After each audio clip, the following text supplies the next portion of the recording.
அனைவருக்கும் வணக்கம். ஒளி உலகில் இருந்து மின்குரல்கள் 3வது பாகம். 1946வது வருடம்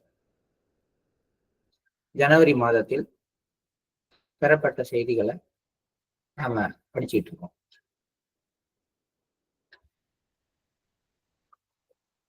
புத்தகத்துல பக்கம் நம்பர் 315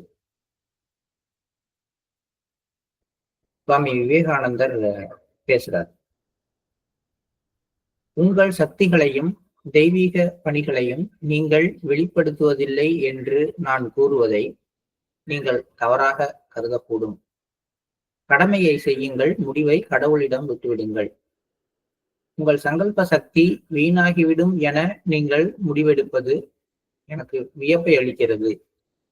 பலன்கள் விரைவிலோ அல்லது பின்னரோ தெரியும். உங்கள் வேலையின் பலனை உடனடியாக எதிர்பார்ப்பது உங்கள் அனைவரது பொதுவான பழக்கமாகும்.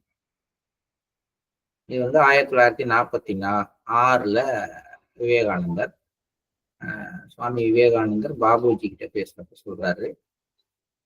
ஆனா இது 1946க்கு உள்ளதான் எடுத்துக்க வேண்டியது இல்லை. இன்னைக்கு நமக்கு நம்ம செய்யற இந்த கச்சப்பன், இந்த மாதிரி விஷயங்கள், மையத்தினுடைய வளர்ச்சி, இதெல்லாம் கொஞ்சம் மன தளர்ச்சியோட இருக்கக்கூடிய எல்லாருக்கும் இது நமக்குன்னு பாத்தீங்கன்னா அப்படியே கரெக்டா இருக்கும். உங்கள் சக்திகளையும் தெய்வீக பணிகளையும் நீங்கள் வெளிப்படுத்துவதில்லை என்று நான் கூறுவதை நீங்கள் தவறாக கருதக்கூடும். கடமையை செய்யுங்கள், முடிவை கடவுளிடம் விட்டுவிடுங்கள். சங்கல்ப சக்தி வீணாகிவிடும் என நீங்கள் முடிவெடுப்பது வியப்பை அளிக்கிறது. வேலையின் பலனை உடனடியாக எதிர்பார்ப்பது உங்கள் அனைவரது பொதுவான வழக்கமாகும். ஒரு கச்சப்பன் நடத்திட்டோம், ஒரு ஓப்பன் ஹவுஸ் நடத்திட்டோம், ஒரு தியான உற்சவம் நடத்திட்டோம்னா அடுத்த வாரமே சத்சங் ஸ்ட்ரென்த் 300ல இருந்து 500 ஆயிடணும். உடனடியாக எங்க ஏன் யாரும் வரல, ஏன் ஸ்ட்ரென்த் இன்க்ரீஸ் ஆகல அப்படின்னு கேட்கறது தான் உங்களுடைய வழக்கம். இது உங்களுக்கு மட்டுமல்ல, எல்லாருடைய, உங்கள்னு சொல்றது இந்த மனித குலம் முழுமைக்குமான ஒரு வழக்கமாக இருக்கிறது. இது ஏன் அங்க சொல்றாரு அப்படின்னா, எவ்வளவோ ஒர்க் பண்ணியும் அவங்க எல்லாம் யாரும் மாறல அப்படிங்கிறதுனால பாபுஜி அண்ட் ஹிஸ் அசோசியேட்ஸ், அவங்க எல்லாம், அவருடைய பாபு மதன் மோகன்லால், ராமேஸ்வர் பிரசாத் மிஸ்ரா, இவங்க எல்லாம் ஒரு மனச்சோர்வுல இருக்கிறாங்க. அதுதான் நம்ம அன்னைக்கும் பார்த்தோம். கடைசியா நம்ம அந்த இடத்துல அந்த மனச்சோர்வை நீக்குவதற்கு ஒவ்வொருத்தரும் தைரியம் கொடுக்குறாங்க. மீண்டும் சுவாமி விவேகானந்தர், லாலாஜி எல்லாருமே இந்த மனித மட்டத்துல ஏற்படுற மனச்சோர்வு அப்படிங்கிறத அப்பப்ப எல்லாருமே அனுபவிக்கிறாங்க.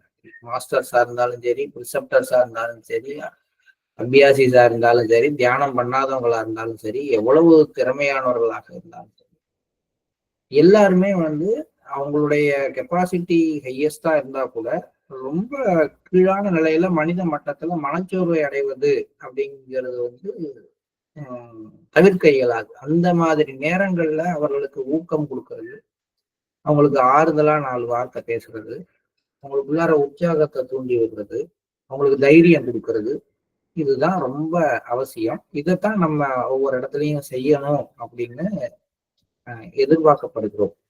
அதைதான் சுவாமி விவேகானந்தரும் செய்கிறார். அவர் இதுக்கு என்னெல்லாம் காரணம் சொல்றாருன்னு பார்ப்போம்.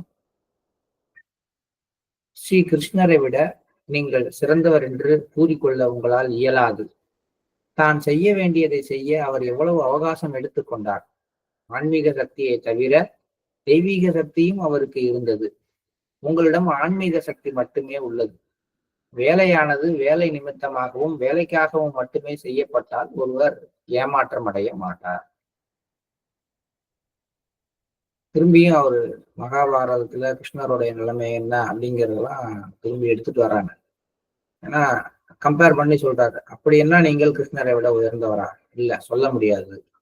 அப்படி அந்த 3 உலகத்திற்கும் மாஸ்டர், ரொம்ப அவதாரத்திலே உன்னதமான அவதாரம் அப்படின்லாம் இன்னைக்கு நீங்க எவ்வளவு புகழ்ந்தாலும், அவர் அன்னைக்கு அவர் செய்ய வேண்டிய வேலையை செய்யறதுக்கு எவ்வளவு நாள் எடுத்துக்கொண்டார்? கிருஷ்ணர் நினைச்சவன எல்லாம் நடந்துச்சா? பிறக்கும் பொழுதே மகாபாரத போரை முடிக்கிறதுக்கு, பூமியில அந்த தேவையான மாற்றங்களை கொண்டு வர்றதுக்கான எல்லா சங்கல்பத்தையும் முடிச்சுட்டு பிறந்தவர் கிருஷ்ணர் சொல்றாங்க. ஆனா அவருடைய வாழ்நாள் முழுவதும் அவர் எடுத்துக்கொண்டார் இந்த ஒரு மாற்றத்தை கொண்டு வர்றதுக்கு. அவர் காலத்துல அவருக்கும் எந்த விதமான ஒரு ஒத்துழைப்பும் கிடைச்ச மாதிரி தெரியல. இன்னும் சொல்ல போனா கிருஷ்ணர் அவருக்கு பின்னாடி அவருக்கு வாரிசா ஒருத்தரை உருவாக்கவும் முடியல. அப்படிங்கும் பொழுது அதுக்கான நேரம் இவ்வளவு நாள் கழிச்சு வந்திருக்கு அப்படிங்கும்போது எவ்வளவு காலம் எடுத்துக்கொண்டார் என்பதை பாருங்கள். இத்தனைக்கும் அவர் சாதாரண மனிதராக ஆன்மீக சக்திகளை மட்டும் பெற்றவராக வரல. தான் எதை செய்யணும்னாலும் அதை செய்வதற்கான தெய்வீக சக்திகளையும் தன்னுடன் எடுத்து கொண்டு வந்திருந்தார். ஆனா நீங்க உங்கள்கிட்ட அந்த தெய்வீக சக்தி இல்லை. தெய்வீக சக்தினா என்னன்னு நமக்கு தெரியும். இந்த அற்புதங்கள் செய்யறது, உடனடியாக கண்ட்ரோல் பண்றது, மாய வேலைகள் செய்யறது, இது எல்லாத்துக்கும் தேவை தெய்வீக சக்தி. ஆன்மீக ஆற்றல், தெய்வீக சக்தி, இது ரெண்டும் ஒன்றாக இருந்தது கிருஷ்ணர்கிட்ட. பூரண அவதாரம்னு அவர் அதனாலதான் சொல்றோம். ஆனால் அந்த மாதிரி இருந்தவராலும் கூட இதையெல்லாம் செய்ய முடியல. ஆனால் நம்மகிட்ட ஆன்மீக சக்தி மட்டுமே உள்ளவர்களாக நம்ம இருக்கிறோம். அப்படிங்கும் பொழுது நம்முடைய வேலை எவ்வளவு நாள் எடுத்துக்கும் அப்படிங்கிறது நம்ம பார்க்கணும். வேலையானது வேலை நிமித்தமாக செய்யப்பட்டால் ஏமாற்றம் இருக்காது. ஒரு வேலை உங்கள்கிட்ட கொடுக்குறோம், அந்த வேலையை சிறப்பா செஞ்சோமா அப்படின்னு பாக்குற வரைக்கும் ஏமாற்றம் கிடையாது. என்ன ஒரு இடத்துல பேச சொல்றீங்க, நான் எனக்கு கொடுக்கப்பட்ட தலைப்புல என்ன பேச வேண்டுமோ அதை சிறப்பாக பேசிட்டேன் அப்படின்னு பார்த்தால் அது நல்லா பண்ணினேன், என்னால முடிஞ்ச வரைக்கும் சிறப்பா செய்ய முடிஞ்ச வரைக்கும் செய்யறேன் அப்படின்னா அதுல ஒன்றும் ஏமாற்றம் கிடையாது. எனக்கு அது என்னை பொறுத்தது. ஆனால் என்ன ஒரு இடத்துல பேச சொன்னாங்க, அந்த இடத்துல கூட்டமே இல்லைன்னு, யாருமே வரல, 2 பேரும் முன்னாடி உட்கார்ந்துருந்தாங்க, யாரும் கைத்தட்டவே இல்லை, யாருமே நான் பேசுறத காது கொடுத்து கூட கேட்கல அப்படின்னு பார்க்கும்போது அது ரிசல்ட். அப்ப வேலைக்காக ஒருத்தர் வேலை செய்யும் போது அது வேற விதமான பலனை கொடுக்கிறது. அதே வேலையை ரிசல்ட் ஓரியன்டா பார்க்கும்பொழுது ஏமாற்றம் கிடைக்கிறது. இப்ப நான் நான் உங்கள்கிட்ட பேசுறேன், இது நீங்க கேட்குறீங்க, இன்னைக்கு எத்தனை பேர் வந்திருக்கிறாங்க, 100 பேர் பார்த்துருக்காங்களா, 200 பேர் பார்த்துருக்காங்களா, இல்லை இதை யூடியூப்ல போட்டோம், யூடியூப்ல இருக்கிறவங்க ஒரு 500 பேர் இது வியூஸ் வந்திருக்கா அப்படின்னு நான் பார்த்துக்கிட்டே வந்தேன்னா ஒவ்வொரு வீடியோவையும் நான் எப்படி பார்ப்பேன், ஏமாற்றத்தோட தான் பார்ப்பேன். ஐயோ இது யாருமே பார்க்கலையே அப்படி பார்ப்பேன். அதுக்கு பதிலாக நான் என்னுடைய மாஸ்டரோட கனெக்ட் பண்ணிட்டு இதை நான் படிக்கிறேன், இது யார் யாருக்கெல்லாம் தேவையோ அதெல்லாம் மாஸ்டருடைய விருப்பப்படி நடக்கும், நான் அந்த கான்சியஸ்லயே படிக்கணும்னு ஒரு எண்ணத்துல மட்டும் படிச்சுட்டு என் வேலையை செஞ்சுட்டு நான் பாட்டுக்கு போயிட்டு இருந்தேன்னா எனக்கு ஏமாற்றம் கிடையாது. இது எல்லா விஷயங்கள்லையும், நம்முடைய அன்றாட அலுவல்கள்லையும், குடும்ப வேலைகள்லையும், அலுவலக வேலைகள்லையும், ஆன்மீக வேலைகள்லையும் ஒரே விஷயம்தான். வேலைக்காக மட்டுமே வேலை செய்யப்பட வேண்டும். உங்கள் மாஸ்டரையும் என்னையும் நீங்கள் நம்புவதாக இருந்தால் உங்களிடம் சக்தி இருப்பதில் பற்றுறுதி கொள்ளுங்கள். முதல்ல பாபுஜிக்கு இருக்கு அந்த மனத்தளர்ச்சி, இவ்வளவு இருக்குங்கிறீங்க, அவ்வளவு இருக்குங்கிறீங்க, எல்லாம் சொல்றீங்க, ஆனா ஒருத்தர் கூட மாற்றம் அடையல, ஒருத்தர் கூட அதை ஏற்றுக்கொள்ளவும் இல்லை. அப்படிங்கும் பொழுது அதுக்காக அவர் கொஞ்சம் மனம் தளர்ந்து இருக்கிறார். அதுதான் சொல்றாரு, உங்கள் மாஸ்டரையும் என்னையும் நீங்கள் நம்புவதாக இருந்தால் முதலில் உங்களிடம் சக்தி இருப்பதில் நீங்கள் பற்றுறுதி கொள்ளுங்கள். அது கண்களுக்கு தெரியாது. உங்களுக்குள் இருக்கும் சக்தியை நீங்கள் சோதித்து பார்க்க நான் ஒரு வழிமுறையை கூறுகிறேன். அந்த சக்தியை வளிமண்டலத்தில் நீட்டித்து அதனை விரிவடைய செய்யுங்கள். இப்போது அதே சக்தி உங்களிடமும் இருப்பதை காண்பீர்கள். அது அதுக்கு வழி சொல்றாரு, காஸ்மிக்ல எடுத்து அதை எக்ஸ்பேண்ட் பண்ணுங்க. பண்ண பிறகு இப்ப பாருங்க, அங்க எவ்வளவு இருக்கோ அது உங்களுக்குள்ளார இருக்கிறத உங்களால ஃபீல் பண்ண முடியும் அப்படின்னு சொல்றார் சுவாமி விவேகானந்தர். ஏமாற்றம் என்பது ஒரு விஷம், அதுவே பனியில் ஒரு துளையை அல்லது கசிவை உருவாக்குகின்ற ஒரு சக்தியாக இருக்கின்றது. யாரெல்லாம் எதிர்பார்த்து ஏமாற்றம் அடைகிறார்களோ அந்த ஏமாற்றத்துக்கு பிறகு ஏற்படுற மனத்தளர்ச்சியினால அவங்க செய்து கொண்டிருக்கிற பணியில ஒரு சின்ன கேப் விழுந்தது, அல்லது அந்த கப்பல்ல ஒரு ஓட்டை விழுந்துருது, அல்லது அந்த ஒரு டேங்க்ல அங்க வச்சிருக்கிற அந்த உற்சாகத்துல ஒரு ஓட்டை விழுந்து கசி ஆரம்பிச்சிருக்கு. அப்புறம் அது கொஞ்சம் கொஞ்சமா குறையறதுக்கு காரணம் ஆயிடுச்சு.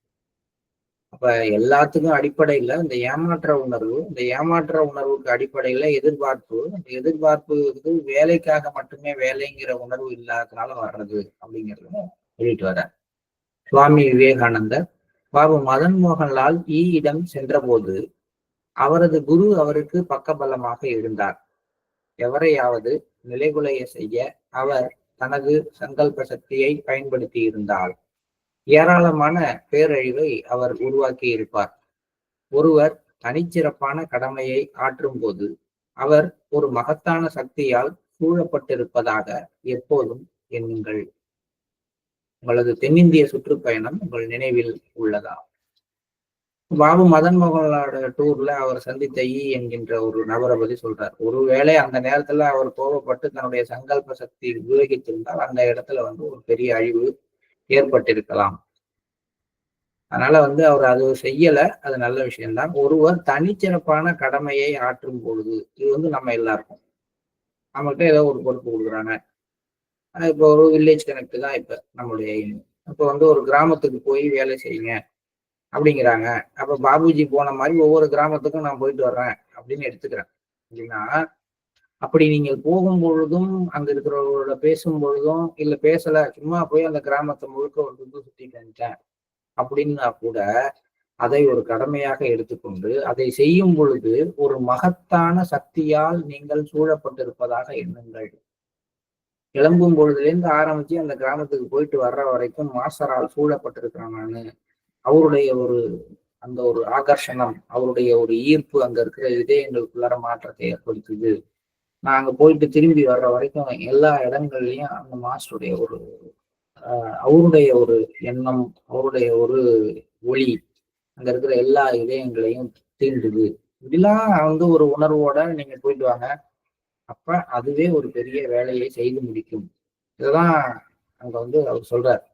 தனிச்சிறப்பான கடமையை ஆற்றும் பொழுது, அவங்களுக்கு தனிச்சிறப்பான கடமை பெரிய பெரிய விஷயமா இருக்கலாம். நமக்கு இதுதான் தனிச்சிறப்பான கடமை. ஒரு கச்சபன் பண்ண போறோம்னா இந்த ஒரு அந்த போயிட்டு வர வரைக்கும் நம்ம முழுக்க வந்து மாஸ்டரால் சூழப்பட்டிருக்கிறதான ஒரு உணர்வுல மட்டும் நீங்க போங்க, மிச்சம் எல்லாம் அதுவாக நடக்கும். ஏன்னா தென்னிந்திய சுற்றுப்பயணம் உங்களுக்கு நினைவில் உள்ளதா? நீங்க கிளம்புனதுல இருந்து திரும்பி வர வரைக்கும் எப்படி இருந்தீங்க? உங்களை எப்படி பார்த்துக்கிட்டோம்? என்ன மாதிரி எனர்ஜெட்டிக்கா இருந்தீங்க? அதே நீங்க ஞாபகத்துல வச்சுக்கீங்க. நீங்க ஒரு கடமைக்குன்னு இறங்குனீங்கன்னா அந்த எனர்ஜி வந்து உங்களை சுத்தி இருக்கும். இது வந்து எப்பயுமே வந்து உண்மை. நம்ம ஒவ்வொருத்தரும் இதை உணர்ந்திருக்கோம். ஒரு மாஸ்டர் ஒர்க்குன்னு நீங்க கிளம்பும் பொழுது அதுக்கான எனர்ஜி எங்க இருந்து தான் வரும்னு தெரியாது. அதோடயே போய் அதை செய்து முடிச்சுட்டு வரும்பொழுது சோர்வா வரமாட்டோம். அப்படியும் ரொம்ப எனர்ஜெட்டிக்கா வரும்.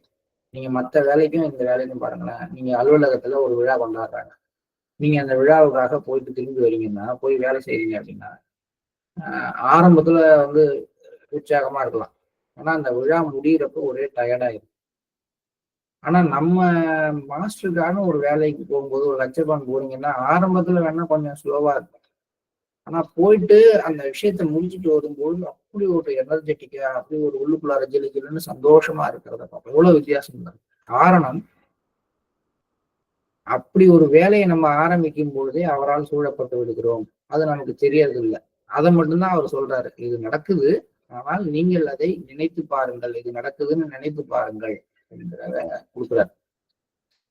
வேலை பாதிக்கப்படும் என்று பாபு மதன் மோகன்லால் நினைக்கிறாரா? அவ்வாறு நினைக்க கூடாது.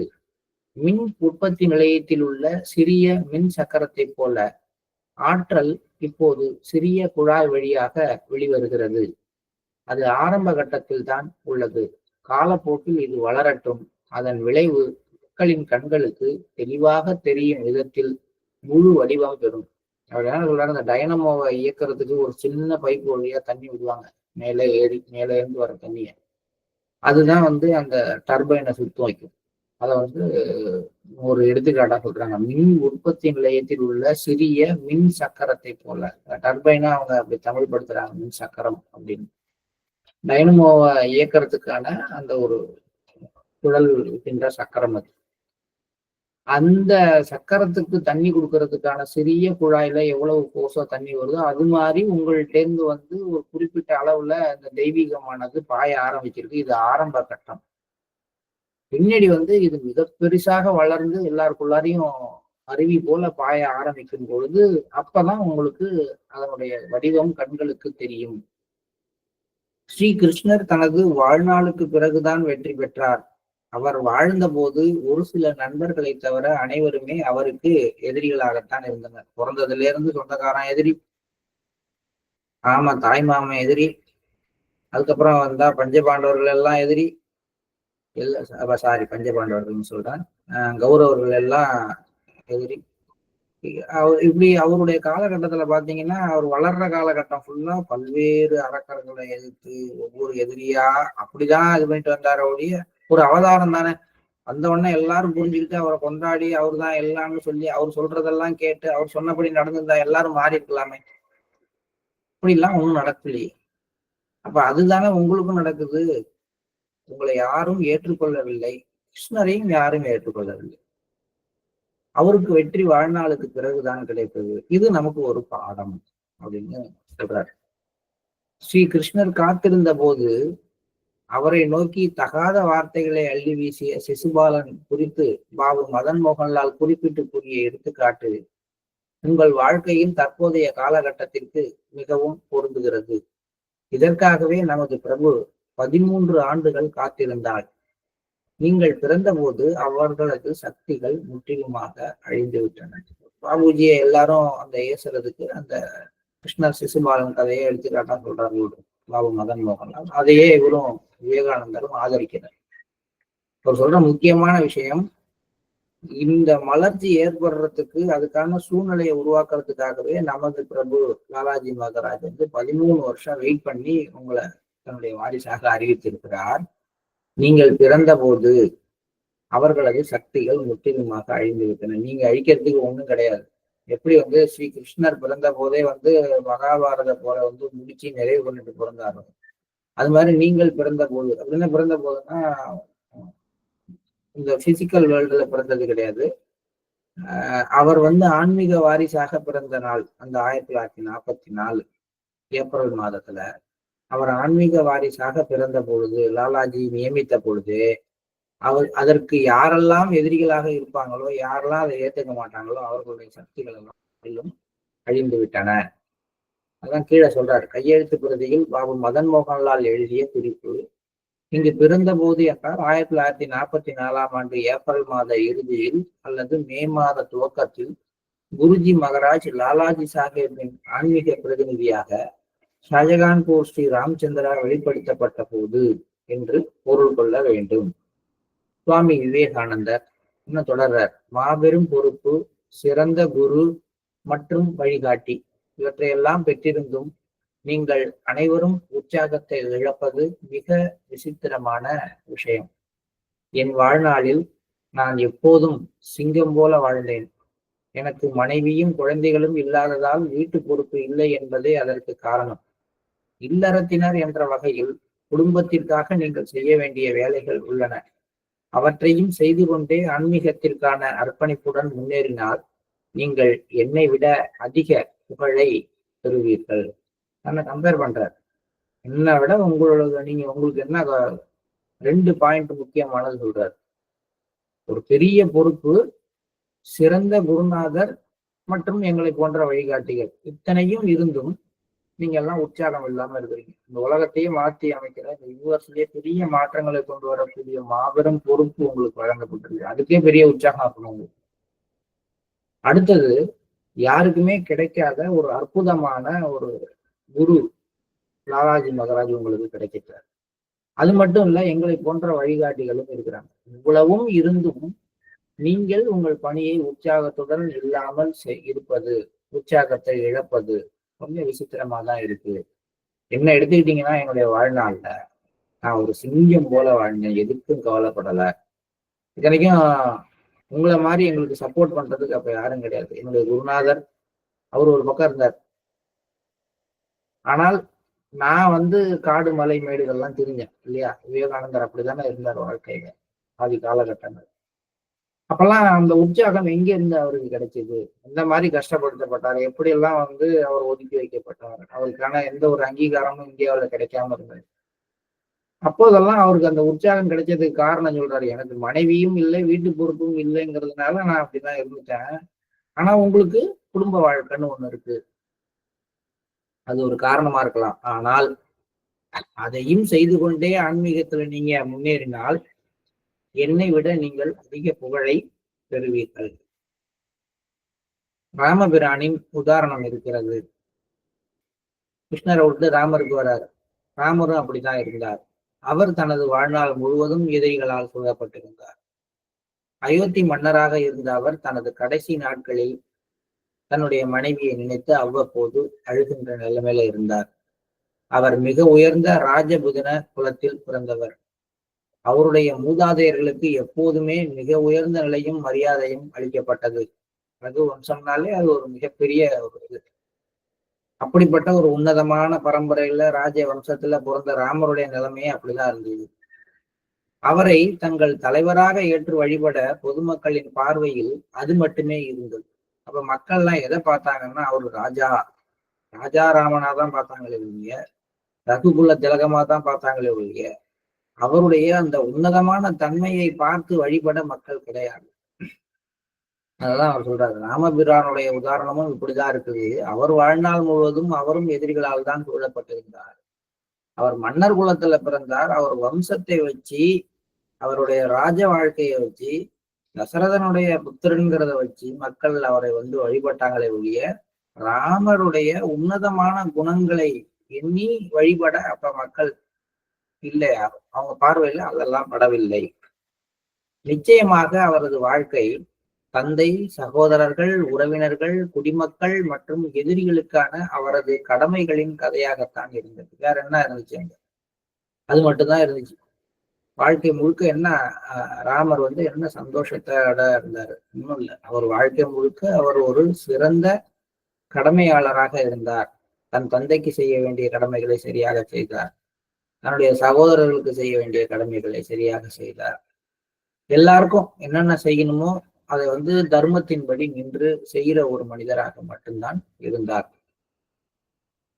கதாநாயகர்களை கொண்டாடுவது அதுதான் இந்தியாவினுடைய ஒரு பிரச்சனை. அதை அனைவரும் விரும்பினர். அவர் தனது காலத்தின் கதாநாயகனாக ஆகியிருந்தார். அது மட்டுமின்றி தெய்வீக அவதாரம் என்ற நிலையும் அவருக்கு வழங்கப்பட்டிருந்தது. ஏனென்றால் அவதாரத்திற்கு இருக்க வேண்டிய சக்தி உண்மையிலேயே ஒரு முக்கியமான விஷயத்துக்கு வர்றார். ஹீரோயிசம், கதாநாயகர்களை கொண்டாடுவது, இது இந்தியாவுடைய பிரச்சனை. ஒருத்தர் வந்து இது மாதிரி செஞ்சிட்டாருன்னா அவரை வந்து புகழ்கிறது எல்லா விஷயத்திலையும். அவருடைய தன்மைகளை பார்த்து அந்த தன்மையை தான் எடுத்துக்கொள்ற அந்த முயற்சிக்கு பதிலாக அவரை புகழ்ந்து அவரை பாராட்டி அவருக்காக கூட்டம் போட்டு அப்படி கொண்டாடிட்டு போயிடுறதுல தான் இந்தியாவோட நிலைமை இருக்குது. கதாநாயகர்களை கொண்டாடுவதுதான் இந்தியாவின் பிரச்சனை. அப்படி கொண்டாடுறதை மட்டும்தான் அனைவரும் விரும்பினார்கள். கொண்டாடுறவங்க அடுத்த நாள் என்ன பண்ணுவாங்க, அப்படியே மாத்தியும் செய்வாங்க. இதை நீங்க இந்தியன் கிரிக்கெட் டீம் எல்லாம் ஜெயிக்கிறப்ப தூக்குறப்ப எல்லாம் பார்க்கலாம். அதே அதே மாதிரி இருந்தவர் அப்படியே மாத்தி அடுத்த நாள் வந்து அந்த பேட்ஸ்மேனையோ பவுலரையோ மாத்தி பேசுறதையும் நம்ம கேட்போம். இந்தியாவோட பிரச்சனை அதுதான். அவர்களுடைய உண்மையான நிலைமை என்ன, அவங்க எந்த அளவுக்கு ஸ்டெபிலிட்டியோட விளையாண்டாங்க அப்படின்னு யோசனை பண்றதெல்லாம் இருக்காது.